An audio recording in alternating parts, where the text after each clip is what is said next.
I don't want to set the world on fire.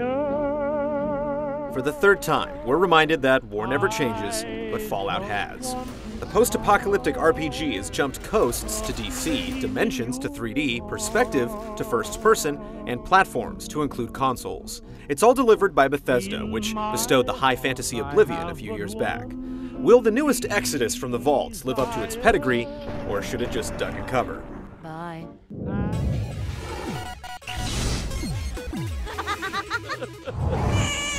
Be prepared to take on the wasteland from cradle to grave. Actually, even earlier, with the game starting at your very own birth. From there, you experience a truncated adolescence living in Vault 101, a huge underground fallout shelter where generations have lived and died, shielded from the radiation and desperation of the outside's after the bomb challenges. It does a good job of masking character creation, shoehorning you in some tutorials, and setting the scene of Vault life. When you turn 19, you wake up to discover your father missing and his friend murdered by the tyrannical overseer of the Vault. It makes perfect sense to hightail it out of there and go questing for dear old dad in the morbid, violent world beyond the blast doors. It's a simple premise that quickly becomes complicated with tons of questions and objectives. Even the side quests are beefy, like little novellas that spiral out into full works of their own. Oh my. Aren't you a stud? There's some occasional iffy writing, but for the most part, it's a quality tale of a boy and his dog, and some super mutants.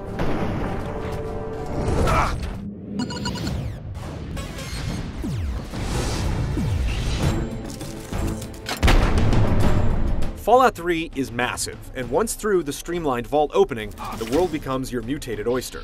You can tramp through the wastes in search of fame and fortune, stumbling upon hundreds of locations, enemies, and treacherous terrain. Exploration can be overwhelming with so much to scavenge, kill, and loot. The pockets of civilization are also there to bequeath quests, offer a cot to rest your head, or provide shops and doctors who offer services and enticing narcotics. Just don't get addicted. What do you need? Your quests team up with your Pip-Boy, a combination PDA, flashlight, and FM radio, supplying maps, track points, and objectives, so when you're hell-bent on chipping away at progress, you'll have a guiding light.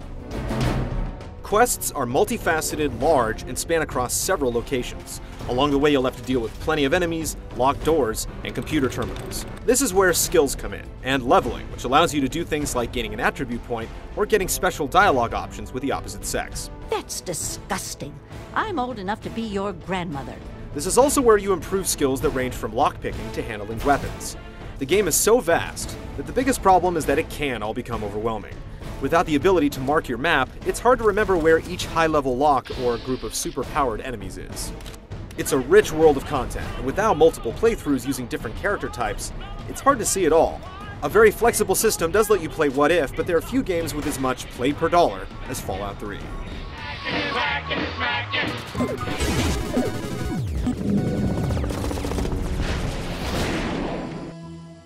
While the majestic dread of the Badlands and its topography of secrets is simultaneously charming and intimidating, it's how you operate that cinches the deal.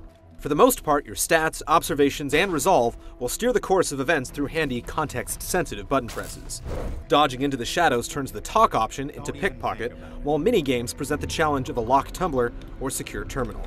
Combat is handled through either real-time altercations or with VATS, which allows strategic targeting and is as simple as choosing a target and a body part. It's straightforward and it works, while rewarding you with some sweet third-person murder cam shots. These mini-vignettes are occasionally garbled if you're too close, and can't be skipped, which can be annoying when you just want to finish the fight. Beware, you can only target the head so many times though, since it's all governed by action points. The other side of VATS is that while it slows down time, enemies can still be mauling or shooting you, albeit in slow-mo. So shoot from the hip, or rely on VATS, either way is balanced, and you'll be switching between the two to keep things from getting stale. Just get one thing straight, though all the footage released up to launch looked otherwise, this isn't a first-person shooter. You won't be circle strafing. It's more like a gentleman's duel. A bloody gentleman's duel. There's some manual cover taking and strategic reloading, but Fallout 3 doesn't have the celerity for twitchy action. That's not to say that true aim with a sniper rifle won't make VATS eat its shorts. There's nourishment and health everywhere, though it's equally balanced with the rate you become radiated. Third-person view is here to see how you've customized your character, but it's not a valid way to play the game.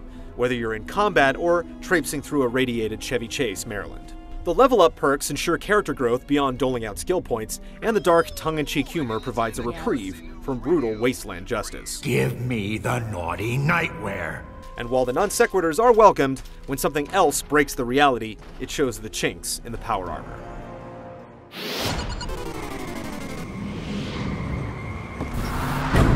From the shiny sheen of power armor to the shrub on a dejected hill, the visuals drip with atmosphere.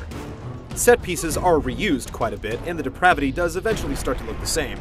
But still, there are tons of unique areas, and the people that populate them usually have something to say, or at least a pocket to pick. The populace generally comes across strong, though it seems the Uncanny Valley might be in DC, with unblinking eyes and some odd movements. Hello, sugar. The music from your Pip-Boy has some classy numbers from the 30s, while the score and sound design are always appropriate. All these positives make it even more painful when one of the game's many glitchy, buggy moments arise. Still, it's a pretty damn convincing world. Any preconceived notions about this post-apocalypto should be shelved. Fallout 3 is not another Gears of War or Halo. Overcome and embrace, for there's a constant flow of surprises and excellence packed into this RPG. Everything is set at such a high caliber that the negligible flaws and inconsistencies come across as much larger blemishes than in most games. But they can't tarnish the overall experience. Don't wait for the wasteland, just hit the road.